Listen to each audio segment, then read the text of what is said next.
Welcome to another episode of Shop Don't Stop. Today, Sreekar and I are going to be doing the rear shocks and coils on my 1995 E36 M3. We are replacing it with stock, so Sachs shocks, and then from factory, the coils ordered from Germany. We are going with the rear shock mounts. We're going Rogue Engineering shock mounts, and we have another video talking about the different types of rear shock mounts, and so we'll link that up here. So follow along, we're gonna get into it.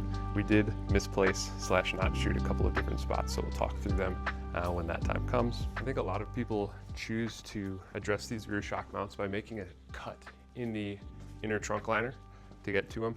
I'm going to attempt to safely remove the speaker cover and speaker.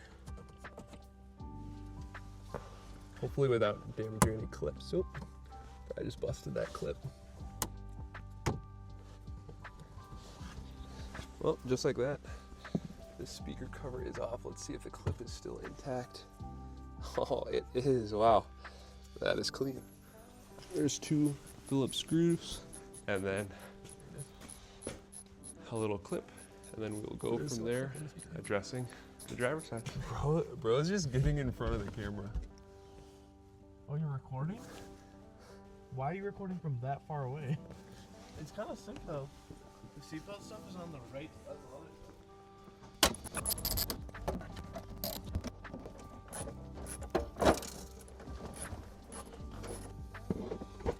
Right now we are just working to expose the rear shock mounts. I feel the rear shock mount bolts. Well, you want to see them. We don't necessarily have to see them. Visualization is key. All right, guys, we're gonna get the car jacked up now and then move on to the next step. Now that we got all that exposed on the interior of the trunk. As you can see, these protected sockets are really nice for removing lug nuts. We'll put the link in below if you guys want to check those out. All right, so this is the lower suspension bolt that we're getting off here. It was a 18 millimeter, righty tighty, lefty loosey.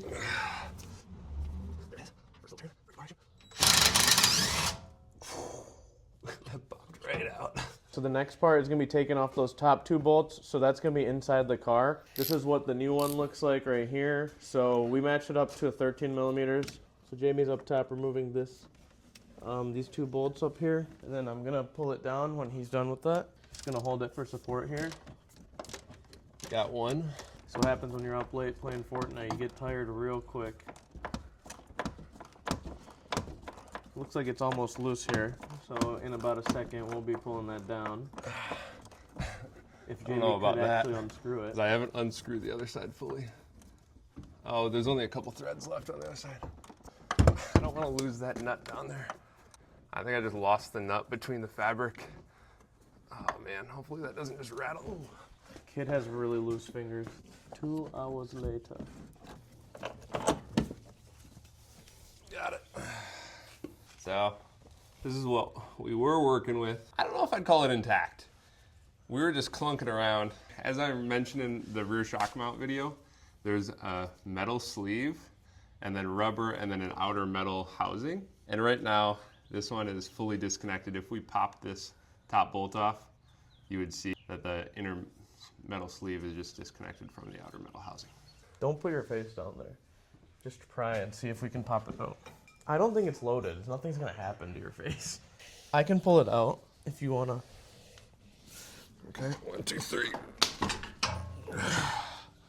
So the manual recommended that we disconnect the drive axle, but if you get a pry bar under there, you already took off the rear suspension strut.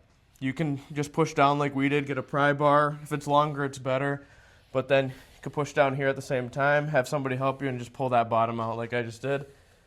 It's way easier than disconnecting the axle. Just try and put the new one in after we clean up that top hat. For comparison, these are the 2 right here. Similar size and everything. It's just gonna be a new piece. So better springing, new parts. 115,000 miles, 30 years. It's time for a refresh. Okay guys, now we are gonna be stretching the suspension down slightly to place the new coil spring back in.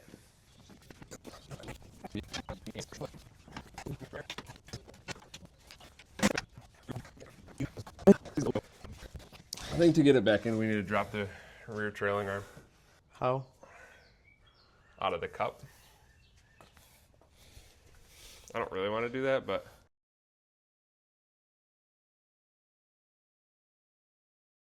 guys, we had to do what we didn't want to do. We had to disconnect the rear trailing arm to get a little bit more play, to actually get the new coil spring back in. It does move a lot. All right, pry it. Yes, sir. Without bending the dust shield. Watch out for that, guys. Yeah, some people don't know how to pry. No. Slips off. Does that look like it's in...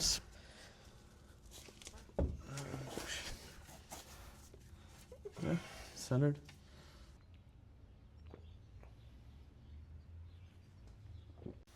Yeah, look, oh no. What? What? That's part of the alignment. I've always wondered how you adjust the alignment on these cars, guys. I'm learning as we go. This thing's gonna be crab walking down the road. All right, I'm gonna go get those beers. What if something happens where this car falls on me? While I'm gone. You got it? One or two? One or two of them? All of them. All of them. Dude, whatever your neighbor's cooking smells fire. Yeah, it does. Trailing arm bracket to body is 57 foot-pounds. But an alignment on this thing is a bitch. Oh my goodness. It's visibly cocked in, yeah. Decided to go OEM replacement. So this is from Sachs, which made the shock OEM from factory. Here it is. So we got new top cover, new bump stops. Let's line it up and show you the old and the new and get it installed. We got this put together now. So we got the strut separate, put this cover on, but attached this bump stop to it and pulled it down right to where the edge was for the screw. We got one washer, the Rogue Engineering plate, another washer, and then we're gonna put this top nut, tighten it down to 11 foot-pounds. And then there's going to be a gasket that goes over everything, so I don't have to worry about that till when we install it on the car. And then that last piece will reverse thread, and we'll tighten it down from below in the wheel well. Instructions were pretty straightforward, and we just followed what they said. All right, guys, real quick, wanted to show you the rear shock mount that we took off this 30-year-old car and the one that we're about to put on. So here it is, wobbling everywhere. That inner metal sleeve has completely disconnected from the outer metal with the rubber in between, spinning, just completely busted. And here's our replacement. We've got a nice metal sleeve or metal outer housing, metal sleeve with rubber bushings on either side, nice and torqued down. Then the reinforcement plate will come down from the top. Super glad we're doing this. We did mess up the rear trailing arms a little bit, but gonna get in alignment anyway. I've done the most here today. I don't know what you've been doing. He was like, what is Sreekar gonna cook this time?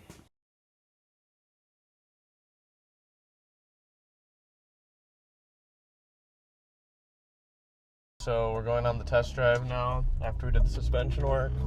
See how it feels. So far, no noises, so that's good. Anything that you notice off rip?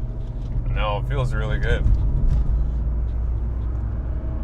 Well, at least it feels good that we didn't probably mess anything up. But we're gonna take it around some turns, see how, it handles, and maybe let it settle a little bit, because definitely saw it drop from the time we actually finished to when we started driving. So it did settle a little bit already. So far, it's very smooth.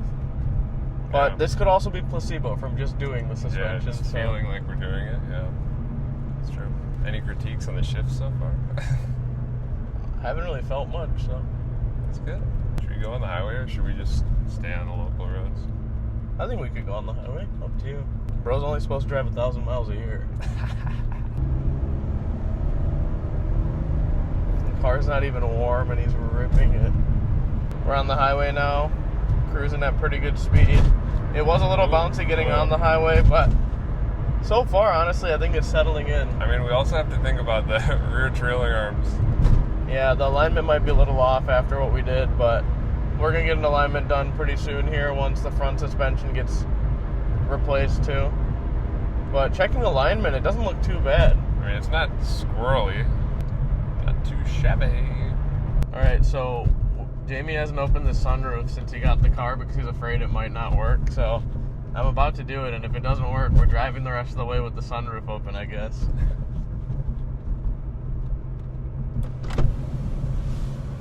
Oh. Well, it worked one way. Works the other way. Is this landing? You think?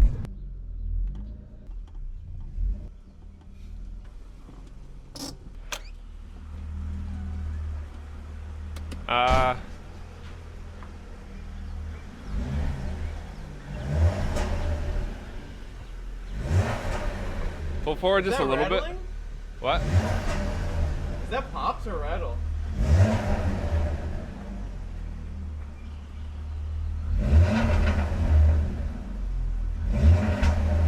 I think it's a rattle. I think it's pops. I can't tell. I have it recording across. Oh, nice.